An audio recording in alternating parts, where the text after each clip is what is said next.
I know many of you Americans don't like your neighbor. You got to get your protein, which is pretty much a carne norte beef.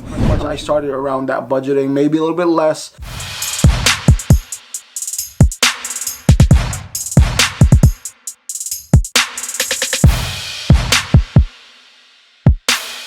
Hey, what's up everybody? This is Gilsar Vergara with Do My Life. Man, that 1 to 5,000 list was long. I hope it wasn't drawn out. I really hope so. Oh, this is crazy. It's like I'm watching myself in the screen, watching myself. Because I'm not narcissistic.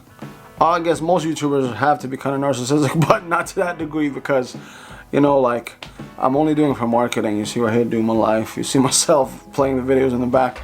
Get some stuff, you know what I'm saying? Get my marketing on.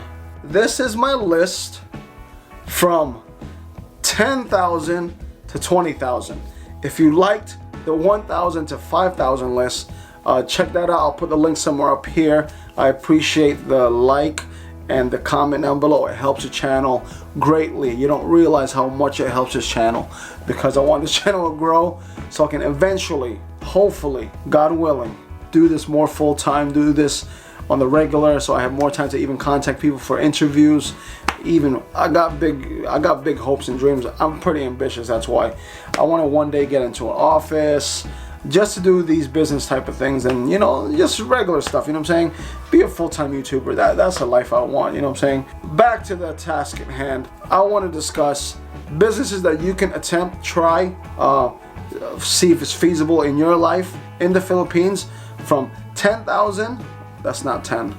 10,000 to 20,000. 20,000. Don't ever do that at the cockpit because you are gonna get in trouble if you can't pay up. But let's get it started. One, I'm gonna lose track of these numbers anyway, so just keep track. Comment down below what, you know, all the tracking and everything. One, a top silog business. Pretty much just not limited to top silog, just silog. Top silog, corn silog. I don't know, whatever silog, any silog, whatever, fish silog, I don't even know, man. All I'm saying is breakfast, all day breakfast, 2 eggs, some potatoes, some bacon, turkey bacon. I'm good to go all day, man. That's the type of person I am. To get into the business, barrier of entry, 10,000 pesos, just about 10,000 pesos. You know, you're talking about, you gotta get a stack of eggs.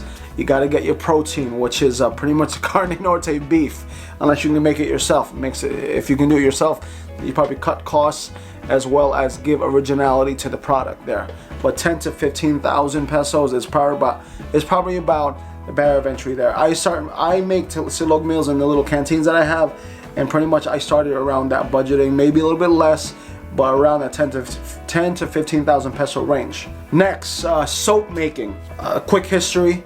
My great-grandfather, my grandmother's father, back in Cebu, that was one of his businesses. He pretty much made soap, bags. Very hands-on entrepreneur, pretty much. I don't know if I got it from him and the rest of my relatives, but soap making, once again, 10 to 15,000 pesos.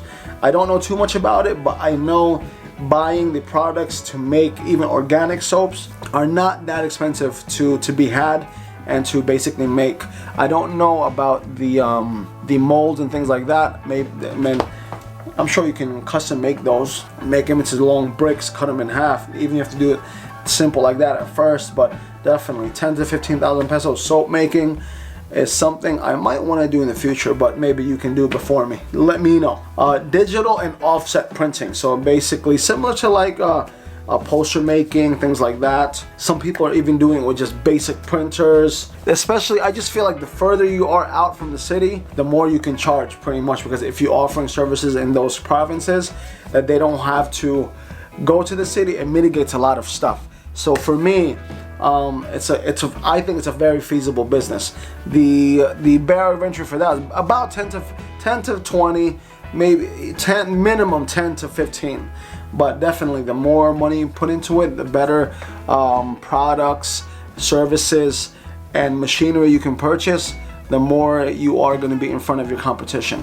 I'm sure you have used this service, hair and makeup. Everybody has a friend, cousin, sister, brother who can pretty much make up. So that's a really good freelance business because how much does makeup really cost, and you can always upcharge based on the brand that you purchase in order to service your customers. So I'm gonna say from the research I've been asking my cousins who do makeup, my wife, everybody that I know, about 12,000 or more, but definitely 12,000 to get into the business of hair and makeup. Obviously you need to have a passion for it, because you're painting somebody's face is your canvas. So I am sure you don't want no monsters coming out unless you do it on purpose, you know. But you gotta have the passion for it. But that's definitely a business that you can look into for those of you who are into that. Next one is t-shirt printing. I have done this. I have subbed some of that work to other people, and generally speaking, turnaround is pretty fast. T-shirt printing, whether it's either sublimation, silk screening, the heat press type, it's pretty profitable, you know, depending on the stuff that depending on the bulk materials that you do get. Generally speaking, to get into it, minimum 15,000 pesos. That could entail the plotter, the cutter. You can probably buy those things secondhand now, and it can go up. Obviously, same thing with the digital printing. The more products and services you can provide, obviously the more potential income that you can make. Everybody loves the next one, peso nets. Everyone charges for these peso Wi-Fi. Just having a signal in your home, you can break it up a little bit and sell it to your neighbors. I have a friend named Hassan who owns Airlink Wireless, I believe, and he does that business right there, and I think he does very well in that business. Next one, everybody sees this, and everybody probably thinks that it's not that feasible. Vulcanizing along the road. Now, I've thought about this for many years. If you can mobilize vulcanizing, you probably kill the market, man. You probably kill that market, man. Almost, you can even make like a hotline in your town for vulcanizers to come out to do the job for you. It could be the middle of the night. You can even upcharge because of the middle of the night. You can do gas surcharges to bring people gas. There's so many things you can do within that field, but a vulcanizing shop just on the corner, you can start at 15,000 pesos, and it's very feasible because I looked into it actually, buying the inner tube, as well as the thing that heats it up and things like that, the rubber, whatever. 15,000 I think is very feasible, and you know how many motorcycles are in the Philippines, so yeah, that's a good one for me. That's definitely a go to me. Next one is what I'm doing, canteen and eatery. You can start minimum 15,000. I started in the higher end. I probably put in like a little bit over 100,000. But you know, that's just me, because I like tweaking stuff and I like standardizing certain things. But generally speaking, 15 to 15,000 minimum, I think you're good. Canteen eatery, I think you're good at that right there. Next one is still in the food industry, baking. This is a little bit higher than desserts and stuff. I'm talking about cakes, cupcakes. What else, man? What else can you do? Brownies, cookies, pastries. There's a lot of things happening in baking. Obviously, you need the oven. That's gonna probably be the biggest cost that you will incur trying out that business. Flour really doesn't cost too much, unless you get chocolate. If you do get chocolate, but really nice chocolate, it's probably gonna cost you a little bit much. But generally speaking, minimum 15,000 pesos. I don't know, I forgot. I think I've seen ovens for like 9K or a little bit. You can get that second hand too, but generally, definitely baking you should try to consider. And last but not least, videoke rental. Now, I know many of you Americans don't like your neighbor, you know, hiring the rental guy with the, you know, the video rental with the one TV, the really bad microphone, and everybody screaming to the top of their lungs at 3 o'clock in the morning. I know what you guys go through. But on the business end, you got 10 units, 5 units, or even 1 or 2 units. You start, you know, I think my friend Louis, shout out to him, he charges about 1,200 a day or 1,200 every 3 days, or one of those things. But generally speaking, with 20,000 pesos up to like minimum barrier of entry 50,000 pesos, you pretty much have a decent setup. Now, you know, Filipinos are gonna rent it out for the right price. Obviously, for the right price, Filipinos are gonna rent it out. 1, 2, you know it's gonna get it. You know it's going to get more than 1 day out of it. You just a 3-day limit right there, a 3-day minimum. Quick money, man. You gotta invest first to recoup a little bit. It might probably take you, I think my friend Louis said he recouped on his first unit after the first year. Those things do take a beating, and local shops have the capability and ability to fix those things. So it's not like you don't buy imported products, buy the local stuff, and then from there, if something breaks, just switch it out, fix it, and it'll be good to go. So that's about $200 to $400 roughly investment, and in the Philippines 10 to 20,000 peso investment. I want you to do your research, hit me back if the numbers are kind of off, because I can adjust them a little bit, but from my findings, that's how much it generally costs to do these things.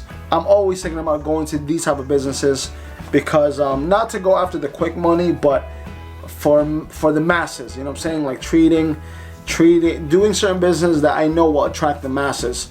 You might not make that much profit, the margins might be small, but if it's consistently being moved by the masses, then you'll still make up the difference. You'll still make a profit. So this is something for you to consider. I ponder about it all the time now.